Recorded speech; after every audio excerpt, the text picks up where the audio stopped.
America और Iran के बीच शांति समझौते की कोशिशें जारी हैं, तो वहीं दूसरी तरफ अमेरिका के राष्ट्रपति ट्रंप ईरान को धड़ाधड़ धमकियां देते नजर आ रहे हैं। ट्रंप ने ईरानी नेताओं को धमकाते हुए दो टूक कहा है कि अगर ईरान ने शर्तों का पालन नहीं किया तो हम ईरान पर अब तक का सबसे बड़ा और भीषण हमला करेंगे।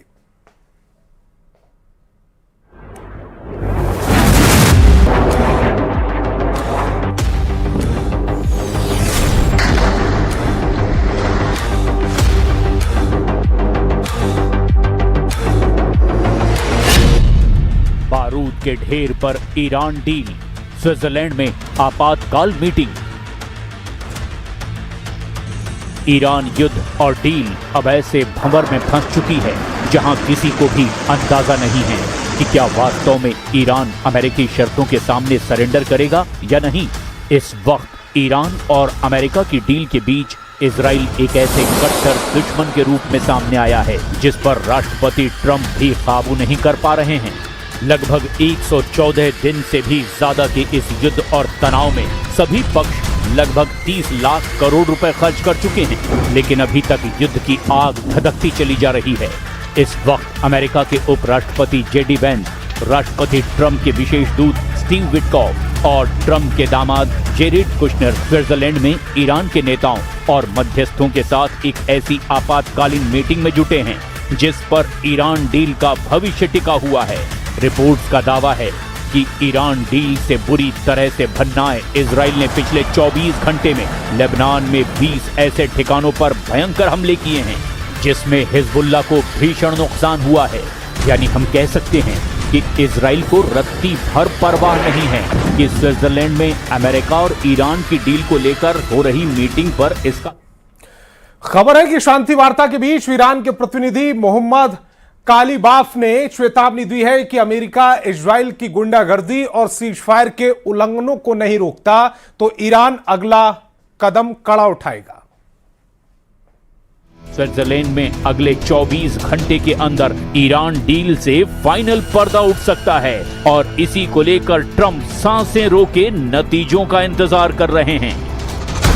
अमेरिका और ईरान के बीच हुए ऐतिहासिक इस्लामाबाद शांति समझौते यानी MOU को अमली जामा पहनाने के लिए एड़ी चोटी का जोर लगाया जा रहा है। दोनों देशों के प्रतिनिधिमंडल स्विट्जरलैंड के पहाड़ों पर मौजूद बेहद सुरक्षित ब्यूरगेनस्टॉक रिजॉर्ट में मीटिंग कर रहे हैं। अमेरिकी दल की अगुवाई उपराष्ट्रपति जेडी वेंस कर रहे हैं।